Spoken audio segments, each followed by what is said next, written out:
Hello, I'm Mischievous Marcinacchio, and I own every issue of Amazing Spider-Man, Amazing Fantasy number 15, and all of the annuals, which I say do not count. Nothing can stop me from saying they do not count. Even on the verge of the start of volume 7 of Amazing Spider-Man. Yes, I am Dapper Dan Gvozden, and I too own every issue of Amazing Spider-Man now, all the way through volume 6, including the annuals, which I say, to my dying day, definitely count, even if they are as infrequent as they seem to be. Maybe time is moving slower for me, and we are still getting the annuals, and I am just not experiencing it. But alas, all of that said, for me, Amazing Fantasy 15 remains a fantasy. All right. Well, welcome to the Amazing Spider Talk, the show where two fans and collectors uncover the strange, fun, and fascinating history of the Spider-Man comic universe. Thanks for joining us for this final episode of the 8 Deaths of Spider-Man. If you want to swing along with us on our journey through Spidey's past, present, and future, subscribe to Amazing Spider Talk on your favorite podcast app and leave us a review. Those reviews are essential as they are the best way to spread the word about the show and indicate the size of our audience to guests and collaborators, especially as we move into the next volume of Spider-Man, and a great jumping on point for listeners. Volume 7, it's just not the number of listeners we have, according to Apple. This podcast exists because of the support of our Patreon members. If you want to receive early episodes and exclusive artwork and keep this podcast going, go to AmazingSpiderTalk.com and consider joining our Patreon. On the Patreon, we've already kicked off Season 7 of the Amazing Spider Talk, where the first 6 episodes of that season are already available. So if you want to join our conversation about the David Michelinie era of Spider-Man, consider joining the Patreon. But today on the show, Mark and I are going to be discussing Amazing Spider-Man Volume 6, number 70, the end of this volume. This issue was written by Joe Kelly. The cover features artwork by Ed McGuinness, Cliff Rathburn, and Marcio Menyz. The interior pages feature pencils by Ed McGuinness, inks by Mark Farmer and Cliff Rathburn, colors by Marcio Menyz and Alex Sinclair, and of course, letters by VC's Joe Caramagna. It also includes a backup story written by Joe Kelly with art by Cafu, colors by Frank D'Armida, and letters by VC's Joe Caramagna. This issue was first released on March 26, 2025. All right, well, let's talk about the Amazing Spider-Man or Spider-Not, Volume 6, number 70. I thought we'd kick off this discussion by just kind of talking about 8 deaths overall. We've done some episodes recently on transition arcs, and we've also, covered Beyond, which feels like it was just yesterday, but with 70-some issues of Spider-Man ago. Right. So here we are at the end of another transition arc. This one, 10 plus 2.1s in length. What are your overall thoughts on 8 deaths of Spider-Man? I guess on the positive, it wasn't the worst Spider-Man story it could have been. But I don't think it was very good. I think it was pretty disorganized and slapped together and gimmicky and, incohesive in terms of its voice and its tone and what it actually wanted to say. And I also think that, per the jokes in the recap, that its overall message is kind of trite and played out at this point about Spider-Man. And it's not even, and again, is it even really Spider-Man saving the day? No, it's him. It's him and his sacrifice making others actually do the right thing. And I'm just like, all right. I guess this is where the character has evolved now, where it's like Spider-Man actually is kind of powerless in this universe, but, he inspires everybody else to do the right thing. So I guess that's, he inspired Kamala Khan to sacrifice herself. He inspired Sidorak. This is kind of what Spider-Man comics are now. Whatever. This is not a highlight, Dan. I would put this in the bottom tier of Spider-Man runs. Yeah, it's interesting you couch it that way while you were talking. I was thinking about how we used to end our show.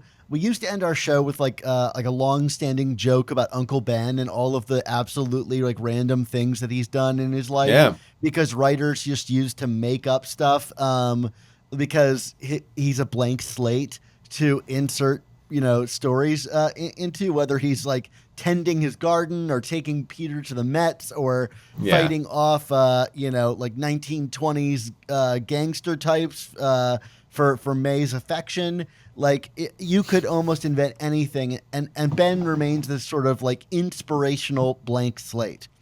And in many ways, it's Spider-Man has kind of become that within his own comic. Is that like you just have him do anything, wear anything, if you can sell some new costumes. He's not going to change. He remains in like almost unflinching, although I guess he flinched for a little bit in this story. Right. And an unflinching inspiration, an unquestionable good. So much so that he quits in this story for 3 issues, only to suddenly rebound with no real good rationale to undo the change that they made and for him to motivate everyone else to do good. And that's not to say that like the message isn't in line with Spider-Man comics or the kind of stories that Spider-Man can tell. It's just like you said, every story has kind of been like this.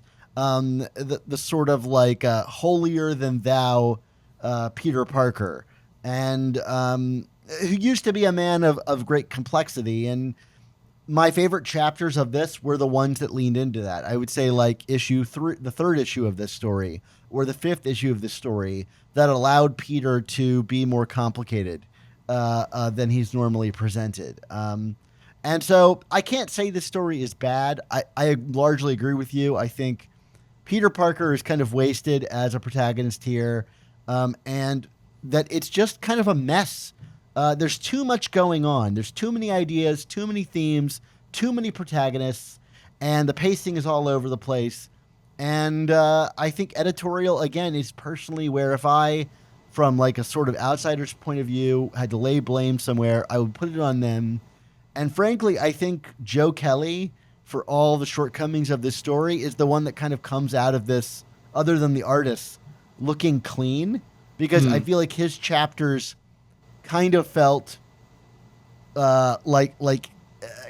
cohesive into themselves, with everything else kind of feeling like patchwork to kind of dance between the raindrops, if you will.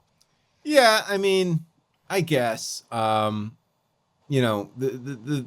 thing with Joe Kelly though is, I mean, like this, I thought this was a very rough setup through those first 2 issues. Yeah. I mean, like, to the point where it was about as incomprehensive of a kickoff as you can get in a major story arc like this. I mean, at the end of the day, Dan, I go back to the same questions that I have, it seems, after every major run or arc or volume over the last few years, certainly. And it's just like, I just struggle mightily trying to figure out who are these comics for at this point, and what Marvel and the Spider Office really want to accomplish out of this character, besides what was the phrase that you used recently? It's just like, IP generation. IP generation. I mean, like it just seems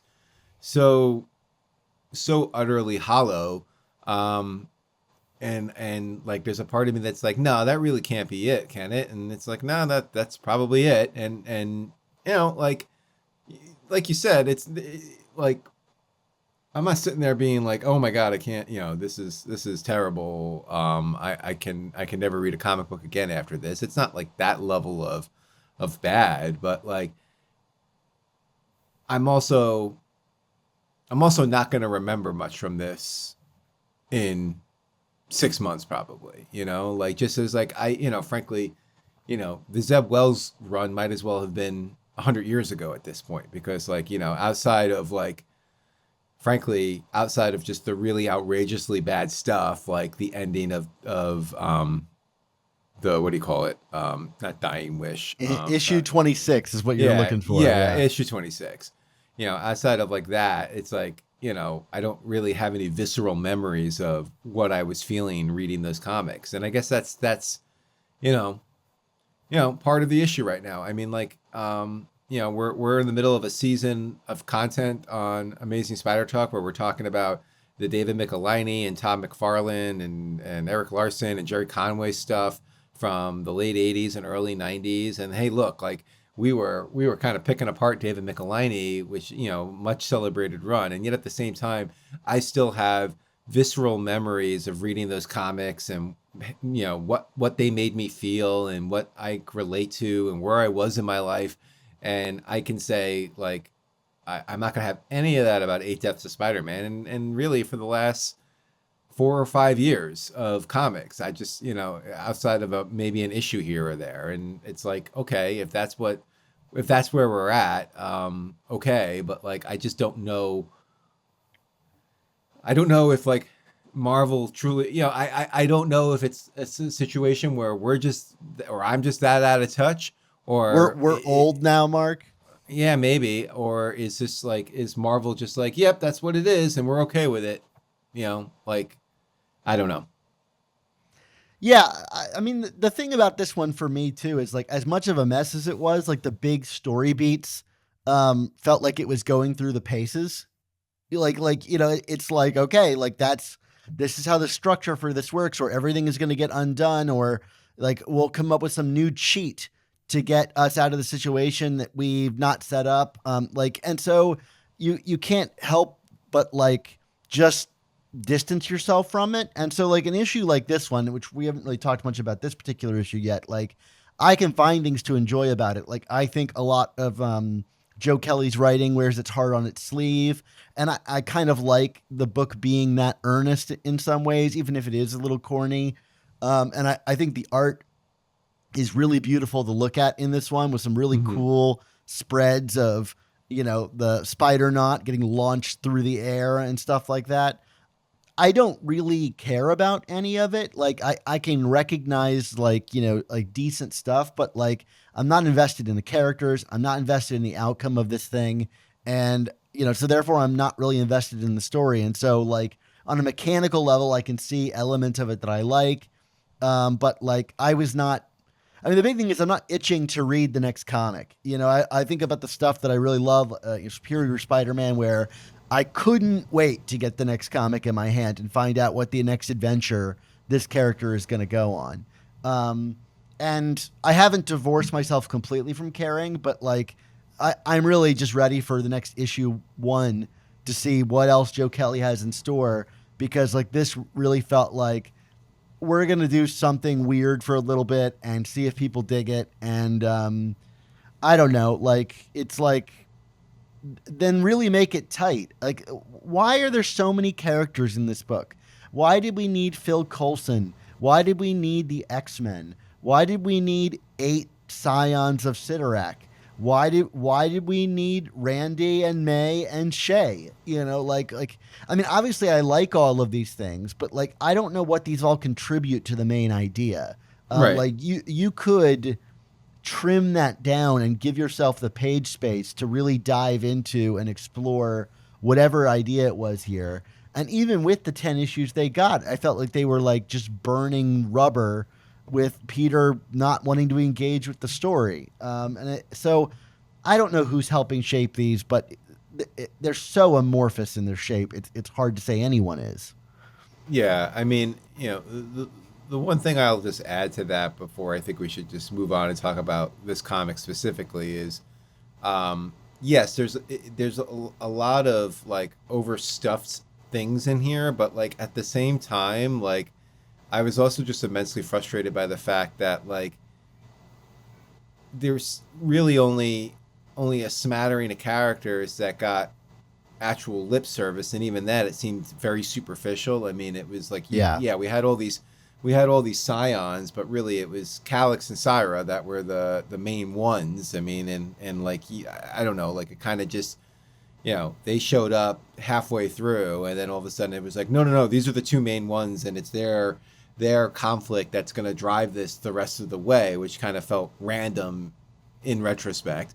And then, as I keep joking about in the recaps, it's like the supporting cast. I mean, there are other characters that have kind of passed through, and I was like laughing that like, they're at feast at the end or whatever, and it's like, oh, Jonah and Bailey and whatever, but it's like it's been Shay, Randy, and May, and even then, it's like Shay got some decent moments, although I just don't know what that ending is supposed to be for her. Yeah. And Randy and May are like kind of there on the most superficial levels of like, May is doting May and Randy as like the friend and roommate, you know what I mean? Like the inconvenient friend that he is. So it's, like I'm not, I don't know what the answer is, Dan. I mean, like, again, we're currently talking about a run of comics from 35 years ago on our seasonal content, where it just seems like we were able to integrate other characters and new villains and comeback villains and whatnot in this effortless way, where you can just kind of set something up and tell long-term stories and like. Yeah, Jerry Conway was writing 2 meaty Amazing Spider-Man or Spider-Man comics, a month, and it seems effortless, Yeah. and I know the editors and stuff are like, loaded with books to put out, but like this is a flagship title, Yeah.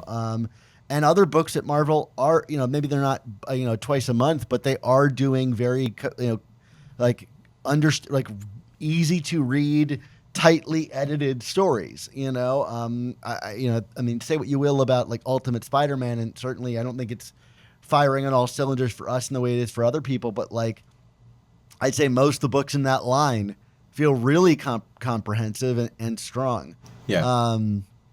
So yeah, I don't know what's going on with these books. To me, my kind of big takeaway is this seemed like a story that was at odds with itself. Like Yeah. it kind of gave up on its initial hook and then changed to something else. And that is true of the high stakes, like high concept scenario where it went from a sort of competition and then suddenly gave up on that competition.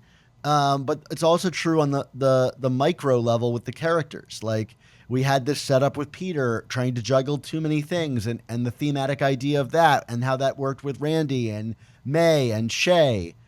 And then that disappeared halfway through for some other idea. Yeah. And I don't know how a story like this, like, is allowed to kind of just like derail itself and go a different direction. But that's something we'll be wondering, I guess, for a while. So let's get to this, issue in particular. We've got, last issue debuted the Spider-Naut. Here we're getting the proper, I guess, like the one and done fun we might have with this character. Yeah. Does he live up to the design that he's given with his actions?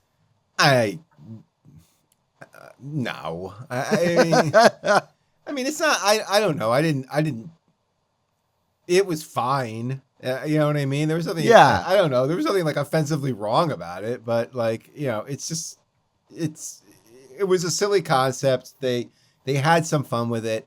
Ed McGuinness especially had fun with it. Yeah, it looks really cool. I mean, like this is, again, like I was only like half joking when I said like I just think like this entire story was predicated on the fact that at some point Joe Kelly was like, and then he's going to look like the Juggernaut and he's going to do a fastball special with the real Juggernaut and McGuinness is going to draw it. And I think like they were just like, son of a bitch, I'm in, like I think that's really what the whole story is for the most part. And again, if that was more of the tone of what this comic was, I think I would have liked it more, like this whole like emphasis on these like sad, powerful characters that are like mopey, like is kind of cringy. Like, yeah. Like I appreciate, like I said earlier, that Kelly is willing to wear his heart on his sleeve, and like it gets kind of like sappy and maudlin in like a sort of like positive way by the end, like how like uplifting, like instead of like a really dark ending for Spidey, but like I don't really get like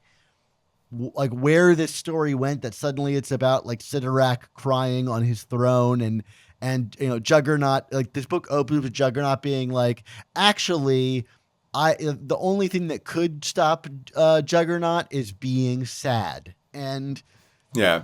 I don't know, I'm glad, yes to all different types of empathic men. We need more of that in the world in 2025. But I don't know that I needed Juggernaut to tell me that like the only thing that could make him stop is a tear. I don't know. I mean, it's deep, man. It's deep. But yeah, I mean, like, I guess I shouldn't say that this story wasn't trying to say something, but I guess, like, as you pointed out, it's like, all right, you are saying something, but like this feels like a very overly simplified way, spin on. And like, look, I don't know how much of this has been written in the here and now, and frankly, I don't know the politics of anyone involved, and so frankly, they may not even be feeling any kind of issues with the world, right? I don't know. I can't assume, but like it just feels like, this is not a political podcast preface, but like there's a lot of, regardless of where you are on the spectrum, there's a lot of uncertainty and unease in the world right now, and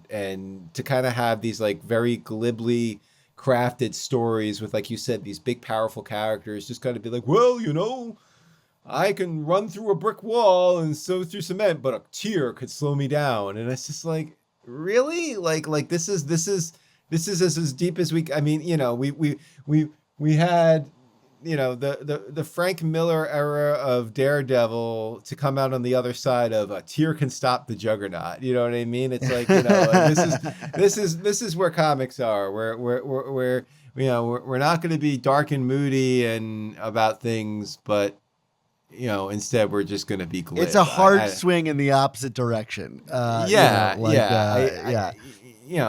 I don't necessarily, I get that comics are supposed to be escapism, but I don't know if this is escapism as much as it's like a fantasy land. You know what I mean? Like, I don't quite get where, is this just like an overly simplified and silly way of trying to just smile through the pain right now? Or are they actually, do they really believe this and want to say it and think they're saying something with it? Because I think if it's the latter, I'm almost like, oh God, that's, like you said, it's kind of cringy. You're like, what are we doing? Like, I don't know.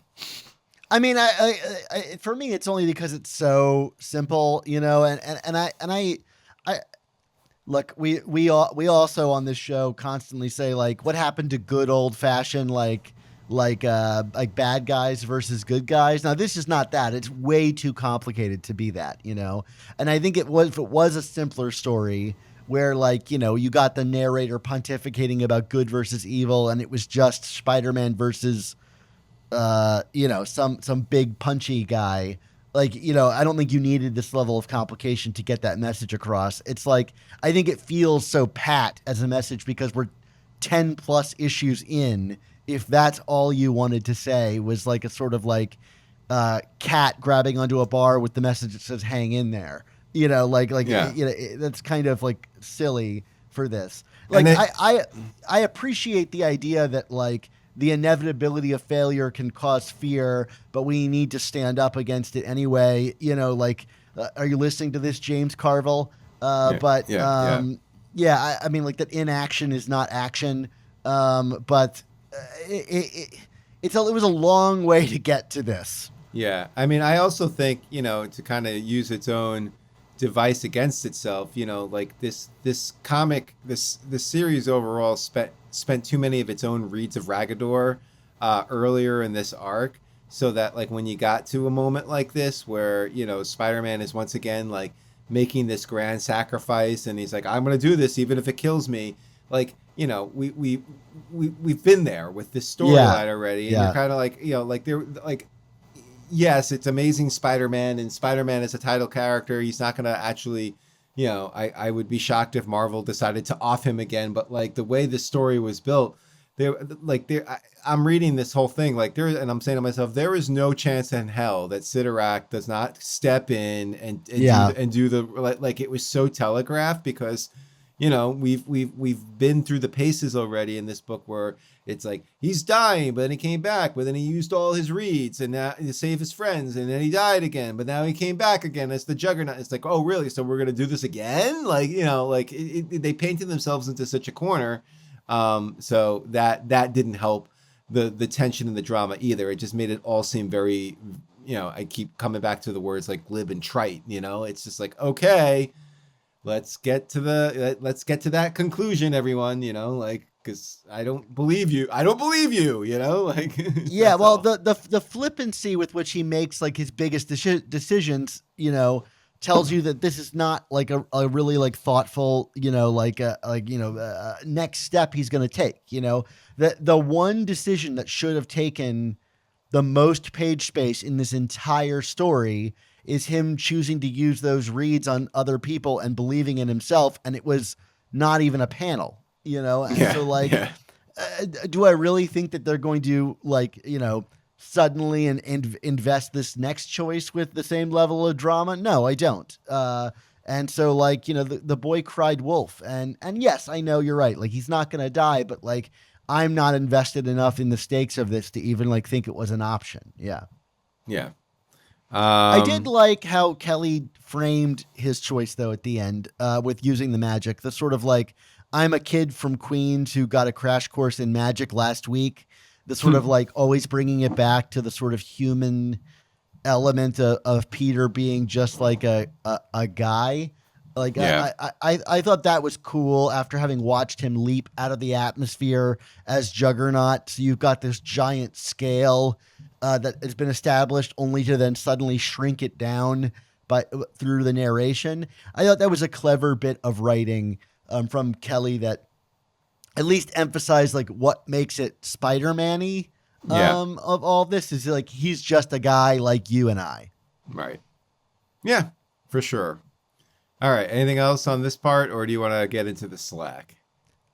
One last note I'll say is I think the sort of like floating heads of guilt page, like I wish I felt something because I thought it was an effectively paced. It was attractive. It's attractive to look at. I thought the writing on the page, like today is worth fighting for, is really great.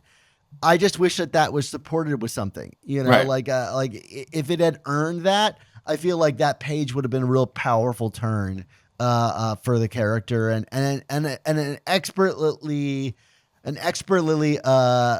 can't say that word today for some reason. An expertly pulled off use of the floating heads of guilt, who haven't really surfaced in a little bit. And so like I was like, okay, like what a cool moment. I wish I believed in it. Yeah, right. I think that's the moral of almost everything in this story. Is like, cool, I just don't believe you. In the immortal words of Bob Dylan at Newport, I don't believe you. You're a liar. That's a Bob Dylan reference, everybody. Go see whatchamacallit, A Great Unknown. Yeah, A I Complete didn't Unknown. see it. Just watched it on Hulu, Dan. It's Shyamalan's good. I'm a huge Dylan fan. I wish I saw it in the theater, but that's okay. Anyway, hundreds of listeners like you hang out in our community of Spider-Man fans on Slack. I bet you could talk about A Complete Unknown on Slack, right, Dan?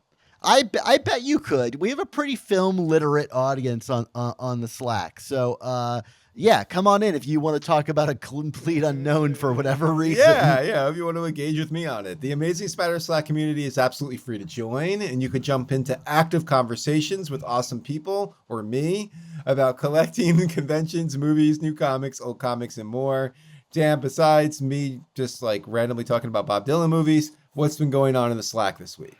Yeah, well, actually, I mean, there's a lot going on in the Slack this week, as you might anticipate with the kickoff of Joe Kelly's run coming up. We've got the reveal of who the new Venom is, which I'm not going to spoil here, but definitely kicked up some feelings in the Slack, and something that we can't necessarily blame on Nick Lowe this time because the book is not in his office. But I'm sure he had a hand in approving it. But we'll talk about that another day.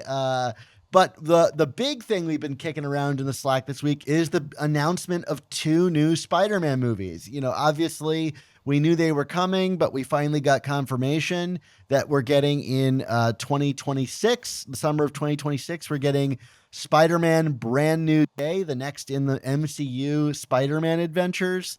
And the next year we're getting Spider-Man Beyond the Spider-Verse, the conclusion to the Spider-Verse trilogy that I think we're all anticipating with bated breath. Really exciting announcements. We got our first images. We got 5 or 6 images from Beyond the Spider-Verse, which looks even more beautiful than Across the Spider-Verse looked, and that they're taking the level of artistry to a whole new level. But I want to get your thoughts real quick on Spider-Man Brand New Day. What does that title mean to you? Does it tell you anything about the direction of where you think this is going? No, I don't.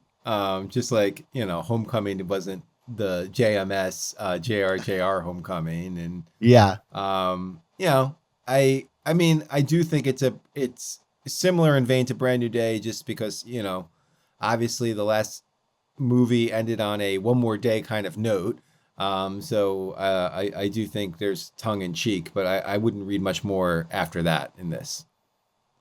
My only real takeaway, I have 2 kind of takeaways that may not be accurate, but I think the way that because obviously nobody knows anything, but to me it signals a sort of reboot, just like the comics of some kind.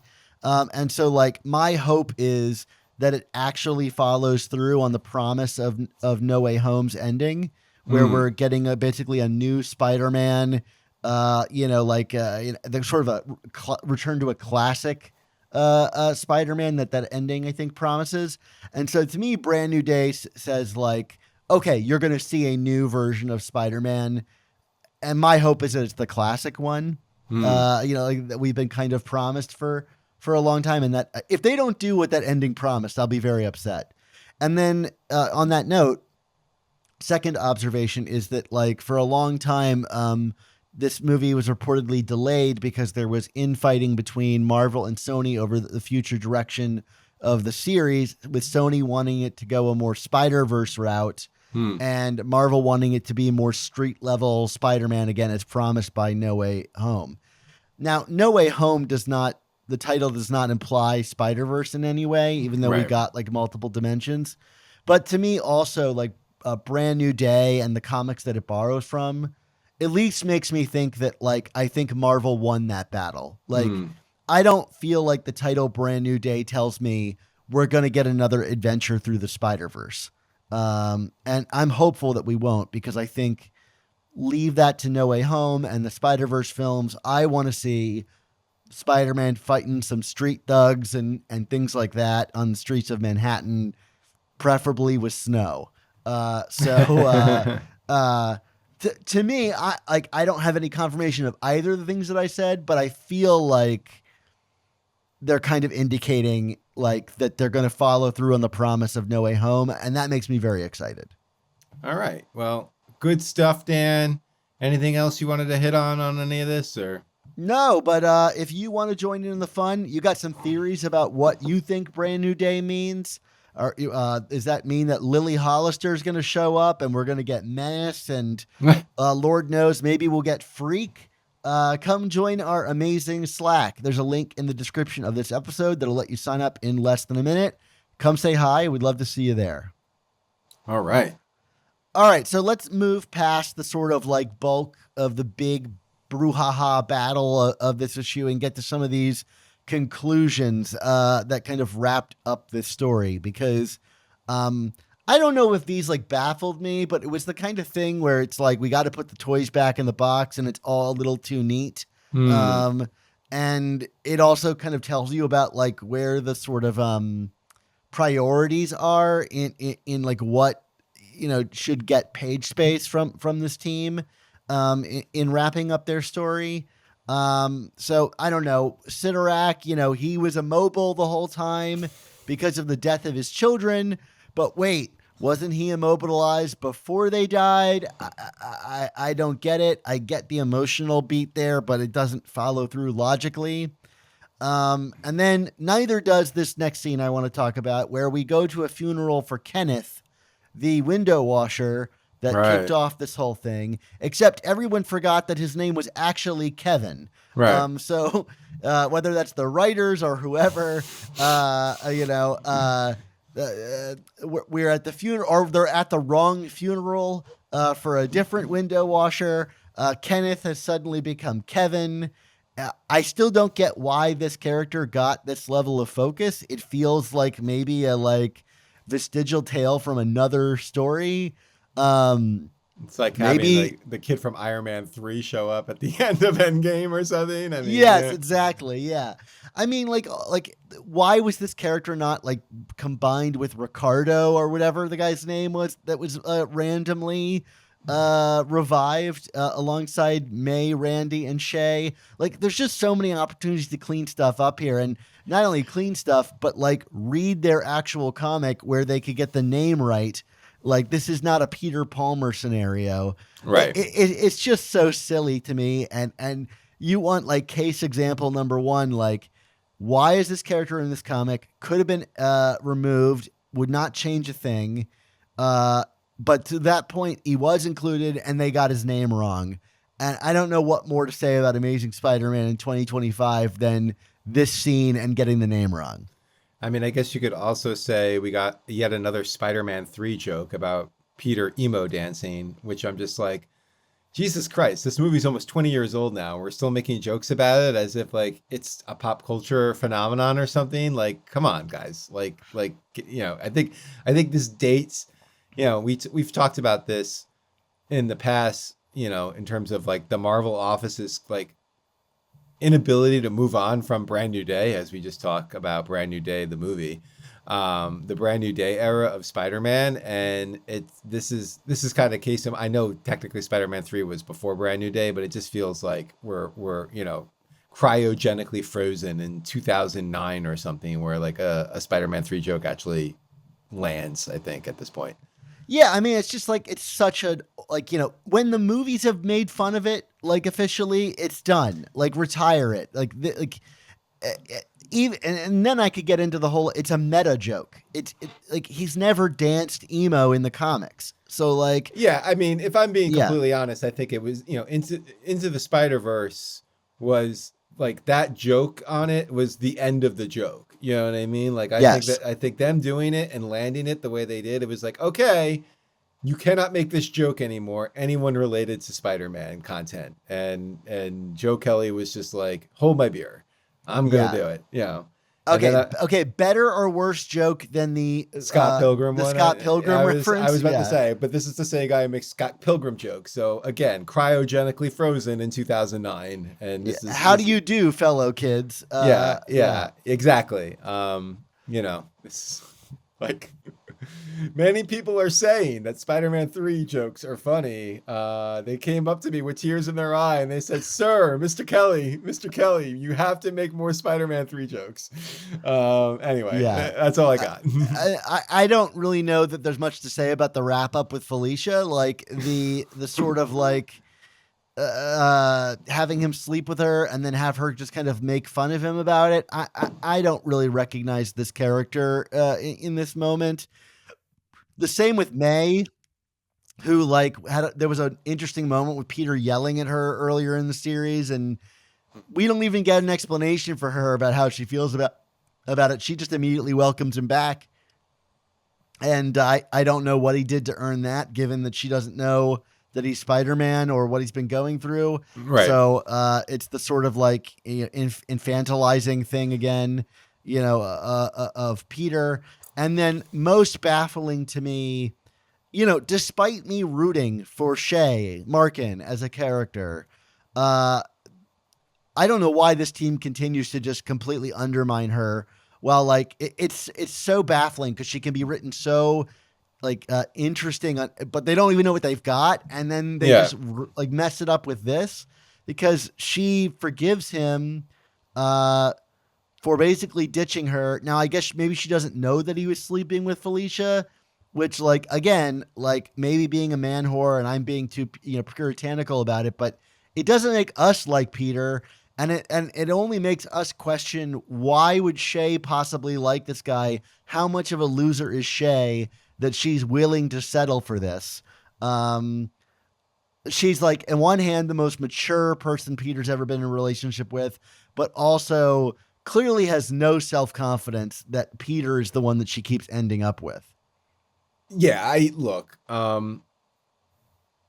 I as someone who has like, kind of pleaded with folks sometimes to not just hold a candle to Mary Jane, and if you want to see Peter have relationships, there are potentially other people that he can do that with, like, but when you have characterizations like this and plot developments the way they did with like Shay and Peter, like this is, and I, like you, I was initially rooting for this pairing because I was like, oh, this could be interesting, but like now at this point I'm kind of just like whatever about it. And I don't blame other people for being like, no, this ain't it either. You know what I mean? Like this is, to me, this is the kind of stuff that makes people be more adversarial about quote unquote editorial and Peter and his relationships, because it's like, okay, like he wasn't really, he was not a good boyfriend. Like you said, like they kind of resolve this whole thing, and there's really no reason for her to be so forgiving to him. I mean, it's like she doesn't know anything that's going on, and it's just like, no, for real. I was going through stuff. Oh, okay. Well, now I'm, like after she told him a few issues ago, like, get your shit together, or, I can't deal with this. And he's just like, shit's together. All right, I'm going to punish you. And Ha she's just ha. hanging in the wings. Yeah, Like, yeah, yeah. doesn't she have other things to do? Right. Now, granted, I wanted to point this out. This art gallery may be the greatest art gallery ever, given it's all Ed McGuinness's past work. Yeah. Which to that point, I think I would not be surprised if this is Ed McGuinness's final Amazing Spider-Man. Like having Peter put up a like photo gallery of Ed McGuinness's work in the final issue of a story that he was like a major contributor on. Yeah. To me, seems like a sort of goodbye, a nice gesture. And I thought this final page with Peter and Shay was beautifully illustrated with them in each other's arms and the specter of Spider-Man over them. If I didn't think it completely undermined Shay's autonomy as a person. Right. But Ed McGuinness, if this is his final issue of Amazing Spider-Man, I mean, for me, it's been quite an arc, because I really, not that I ever disliked his work, but like, Yeah. I didn't like the treatment that Zeb gave him in going so silly, and I don't think it really like sold me on whether he could do a proper Spider-Man. And this is also completely bonkers and out there, but like by the end of this, I think he's a top tier artist, and I kind of wish that we got more standard Spider-Man stories from him for a bit. Like I think about the Jerry Conway Spectacular Web of that I was just reading, and what would that look like with Ed McGuinness doing it? It would be my favorite thing ever. Good stuff.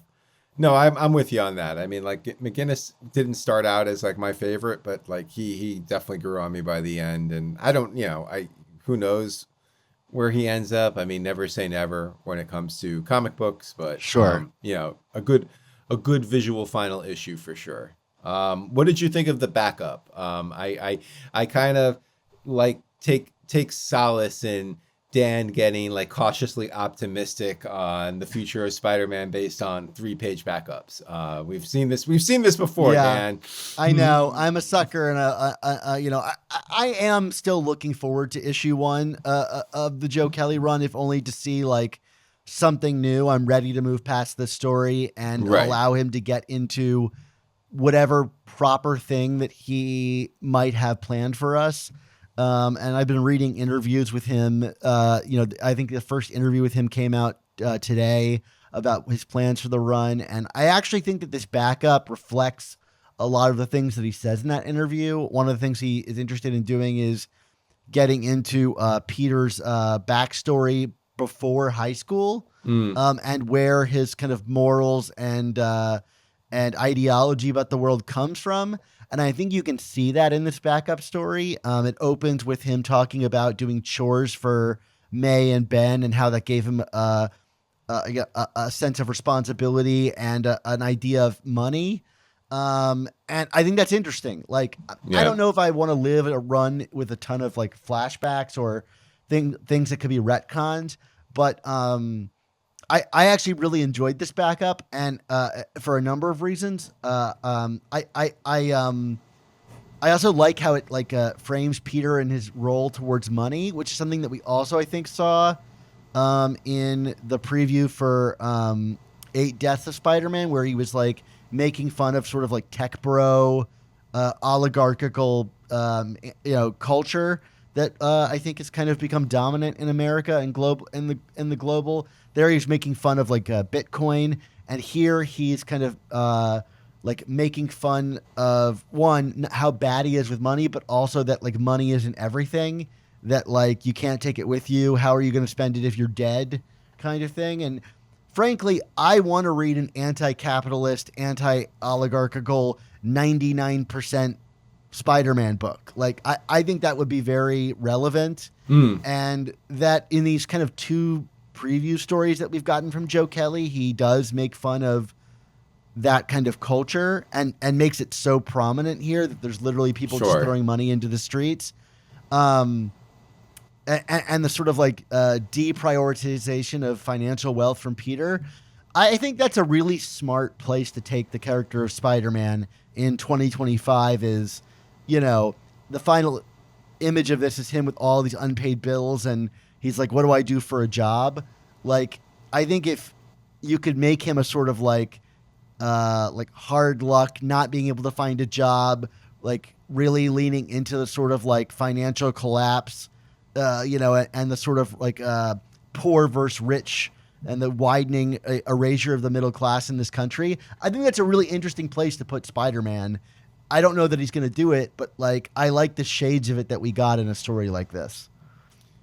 Yeah, I mean, it has potential to be interesting. I mean, for me, honestly, it's not even me disregarding what I read on the page here. It's just the idea that like, you're talking about a new direction and something new, and I'm like, yeah, but it's still Joe Kelly, and Joe Kelly Yeah. is, and I'm not even saying that like a Joe Kelly is bad way, but I'm like, Joe Kelly is the antithesis of new, Yeah. and like frankly, I feel like he played with some of these themes and like nonstop Spider-Man and Savage Spider-Man, and those books were nonsense. So It is true that those books are also about like tech corporatists and things like that. Yeah. so I mean, like let's see what we got here. I'm not going to poo-poo this run before it happens, but it's hard for me to like jump into this thinking we're gonna get something new and exciting here when it's someone who wrote the book 15 years ago. So like I can't push back on that. I just know that I like this backup and sure, I yeah, liked this angle on Spider-Man. And I think, who's to say if it adheres to anything we're going to be reading in the future. mm, But, I'm trying to pick up on themes. You said Nonstop did it as well. And I don't think it's a wrong direction to necessarily take the character to make him sort of the everyman hedge against uh, big money tech interests in America in 2025. But right, right. anyway, let's give a grade to this issue. What'd you think? I'll give it a C minus. I think it was a step below average, but a fine issue. Yeah, I'm going to give it a flat C. It's dead average to me. Awesome. Well, Dan, it's that time. Time for all good things to come to an end. So we want to thank you, the listeners and viewers, for tuning in to this episode of the Amazing Spider Talk. Yeah, this podcast exists because of the support of our listeners on Patreon. For only $4.99 a month, the cost of a new comic, you can help support our show's existence while getting early episodes, including these reviews, the same week the comics release. The first 7 or 6, however many episodes it is of season 7 of our show have been uploaded there already. Mark and I are plowing through this season and we're going out of order now. So basically, if you like our season 7 content and you want more of it, just go onto the Patreon because Lord knows by the time you are even hearing this, there might be like 2/3 of that season already up there. for you to listen to. We also send out exclusive artwork and a ton of other bonuses for people who sign up. So thank you again to everybody who's already supported us and our work. And just as a reminder, if you want to join their ranks, you can go to amazingspidertalk.com and click on the Patreon button to sign up, which will allow you to avoid the 30% Apple surcharge that they charge doing it through the app on your phone. I just want to save everybody some money and get you to consider signing up. There you go. And if you value Smart's comics criticism and historical analysis, we hope you'll consider supporting us on Patreon. What we do on the show is admittedly niche still. We feel that we offer valuable commentary and model fair methods of criticism for a character and medium that rarely receives the kind of consideration we believe it deserves. So if that is valuable to you, we can only continue doing what we do with your support on Patreon. I don't even think there's an X-Men podcast that talked about Sidorak for 10 issues. There you go. So if that is valuable to you in any way, the Patreon is the place to go. So Mark, until $3 million falls from the sky, allowing me to afford a copy of Amazing Fantasy 15, what's our motto? With great podcasts, there must also come the Amazing Spider Talk. By the time that happens, Amazing Fantasy 15 will probably cost $3 million. There you go. So you'll have the money. There we go.